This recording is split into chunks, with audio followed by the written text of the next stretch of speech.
প্রতিটা মানুষ আমরা মৃত্যুর ঠিক আগ মুহূর্তে যদি চিন্তা করার সুযোগ পাই, তাহলে প্রত্যেকের চিন্তা আসবে যে আমার জীবনে কি কি করার সুযোগ ছিল অথচ আমি করিনি। অতএব জীবনের প্রতিটি মুহূর্তকে, প্রতিটি সেকেন্ডকে মূল্যায়ন করা উচিত একজন মুমিনের জন্য। একটা মিনিট সময় এর ভিতরে যদি আমি আমল করতে চাই, তো বহু আমল এক মিনিটের ভিতরে করা যায়। প্রতিদিনে 1440 মিনিট আমরা ব্যয় করে থাকি। এই 1440 মিনিট থেকে প্রতিদিন যদি 1 মিনিট আমি আমল করি আর এটা নিয়মিত করি আমার মৃত্যু পর্যন্ত, ইনশাআল্লাহ দেখা যাবে আমার আমল নামায় আমলের বিশাল পাহাড় জমা হয়ে গেছে। কিভাবে সেটা, কিসে আমল আমরা 1 মিনিটের ভিতরে এত আমল করতে পারি? কয়েকটা আমরা নজির স্বরূপ বলতে পারি। 1 মিনিটের ভিতরে আমি যদি সুবহানাল্লাহ পড়ি, 1 মিনিট সুবহানাল্লাহ পড়লে 100 বার সুবহানাল্লাহ বলা যায়। এটা পরীক্ষা করে দেখা হয়েছে, আপনি পরীক্ষা করে দেখতে পারেন। সুবহানাল্লাহ সুবহানাল্লাহ সুবহানাল্লাহ গুনে 100 বার সুবহানাল্লাহ পড়তে কতক্ষণ সময় লাগে? সর্বোচ্চ 1 মিনিট সময় লাগে। 1 মিনিট আপনি 100 বার সুবহানাল্লাহ পড়তে পারেন। আর 100 বার সুবহানাল্লাহ পড়লে কি হবে?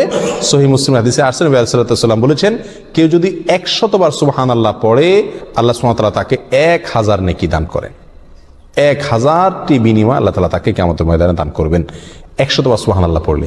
তাহলে প্রতিদিন যদি আমি 1 মিনিট সুবহানাল্লাহ পড়ি শুধুমাত্র, তাহলে প্রতিদিন আমি 1000 করে নেকির মালিক হয়ে গেলাম। 30 দিনে 30,000। এভাবে হিসাব করেন সারা বছর, সারা জিন্দেগি কি পরিমাণ দাঁড়াবে ইনশাআল্লাহ। 1 মিনিটে আরো কি করতে পারি আমরা? 1 মিনিটে আমি 10 বার সূরা ইখলাস পড়তে পারি। কয়বার? 10 বার। পড়ে দেখেন 1 মিনিটে 10 বার পড়া যায়। 9 বার কমপক্ষে আপনি পড়তেই পারবেন। নবী আলাইহিস সালাম তার এক হাদিসে বলেছেন যে, তোমাদের মধ্যে কেউ কি প্রতিদিন একবার গোটা কোরআন পড়ে শেষ করতে পারবে? সাহাবায়ে কেরাম বলেন, ইয়া রাসূলুল্লাহ, এটা তো কঠিন, প্রতিদিন গোটা কোরআন একবার শেষ করা। তিনি বলেছেন, সূরা ইখলাস, কুল হুয়াল্লাহ, কোরআনে কারীম 3 ভাগের 1 ভাগ পড়া সমপরিমাণ সওয়াবের সমতুল্য। তাহলে আপনি 1 মিনিট সময়ের ভিতরে যদি 9 বার সূরা ইখলাস পাঠ করেন, তাহলে কয় খতম কোরআনের সওয়াব হলো? 3 বার কোরআন শেষ করার সওয়াব প্রতিদিন 1 মিনিটে আপনি অর্জন করতে পারছেন। আল্লাহ সুবহানাহু ওয়া তাআলা আমাকে প্রতিদিনে 1440টা মিনিট দিয়ে থাকেন। এখান থেকে 1টা মিনিট যদি আমি আমলগুলো করি এবং সারা জীবন নিয়মিত করি, আমলের বিশাল বড় পাহাড় ইনশাআল্লাহ আমার আমল নামায় যুক্ত হয়ে যাবে।